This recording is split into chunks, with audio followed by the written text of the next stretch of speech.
sveikatos psichologijos pirmo kurso studentė Justina Sirusevičiūtė, kuri studijuodama psichologiją labai domisi neverbalinė kalba ir dabar pristatys bene svarbiausią neverbalinės kalbos komponentą, tai yra akių kalbą.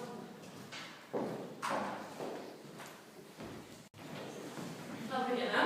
Kaip jau minėjau, šiandien aš kalbėsiu apie vieną iš kūno kalbos sudedamųjų dalių, tai yra akių kalba. Turbūt dabar visi jūs ne tik klausote ir bandote suprasti tai, ką aš jums noriu pasakyti, tačiau stebite ir interpretuojate taip, kaip aš elgiuosi, kokias emocijas aš transliuoju. Juk tai ir yra vienas iš komunikacijos būdų, vadinamas kūno kalba. Kūno kalba yra neverbalinė kalba. Viskas, ko mes negalime pasakyti arba bando nuslėpti, mes galime suprasti, jei tik klausysime jo ir stebėsime taip, kaip jis elgiasi. Neverbalinę kalbą nagrinėjantis mokslas atsirado visai neseniai, o pirmieji rimtesni tyrimai atlikti tik 7-ame dešimtmetyje.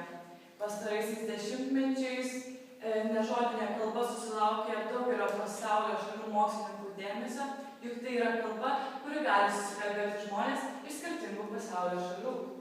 Tačiau šiandien aš pristatysiu tik vieną iš kūno kalbos aspektų, tai yra akių kalba. Neretai yra sakoma, kad akys mūsų sielos veidrodis. Pasistengę galima fiziškai sukontroliuoti savo rankų judesius, gestus, laikyseną, tačiau būtent akių kalbos mes nesame pajėgūs sukontroliuoti. Akys įprasmina mūsų mintis, jausmus, emocijas ir jos niekada nemeluoja.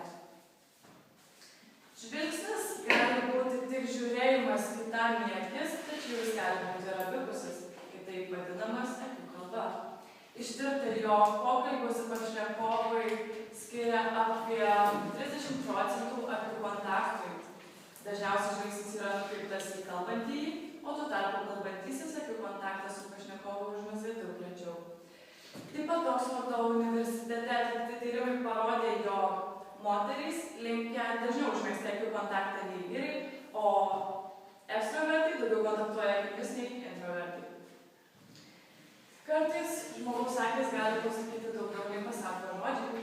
Akimis mes galime parodyti savo emocijas, jausmus, ar mums žmogus patinka ar ne, ar mus domina tema, kurioje yra kalbama.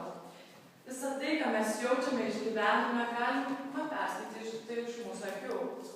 Ar šypsena yra nuoširdi, suprasime iš to, jei akių kampučiuose atsiras raukšlelių, ar žmogus susidomėjęs, galime pamatyti iš jo vyzdžių įsiplėtimo, o spindinčios akys užduos tai, kad mes esame laimingi. Besikeičiant mūsų nuotaikai, keičiasi ir akių šiltėjimas. Pavyzdžiui, liūdno ar depresiją sergančio žmogaus akys yra praradę šiltėjimą. Žmogaus žvilgsnis, kaip veidas, balsas yra unikalus. Tai labai lengvai galima suprasti prisiminę mokyklą, kur vieni mokytojai sugebėdavo mokinius nuraminti vien savo žvilgsniu, jiems nereikėdavo žodžių, o tuo tarpu kitiems nepavykdavo nei žvelgiant, nei kalbant, nei šaukiant ant mokinių. Toks žmogus neturi reikiamų savybių pedagogai, o tai mokiniai supranta iš jo akių. Taigi matome, kad akių kalba yra vienas iš esminių kūno kalbos aspektų ir tai yra ypač svarbu bendravimo procese. Norint žinoti, ką žmogus mąsto, kaip jis jaučiasi, galime tai lengvai suprasti. Tai reikia analizuoti ne tik, ką jis kalba, tačiau ir tai, kaip jis elgiasi, ką sako jo akys. Kartais tai, ką žmogus sako, gali netikti to, kaip jis jaučiasi, tačiau, kaip jau minėjau anksčiau, mes nesame fiziškai pajėgūs kontroliuoti savo akių kalbos, todėl akyse visuomet atsispindės tik